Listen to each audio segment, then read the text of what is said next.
Hey everyone, welcome back another YouTube video, and in this video I'll be showing you guys how to fix Bank of America app stuck on loading screen. First of all, switch between network. Try switching between Wi-Fi and mobile data to rule out network issues, and connect with a more stable Wi-Fi so the app operates smoothly.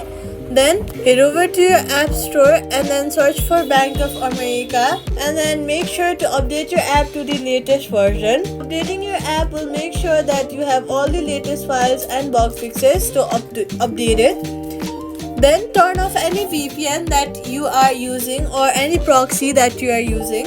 Go ahead and long press the Bank of America app and then click on remove app. After that, click delete app.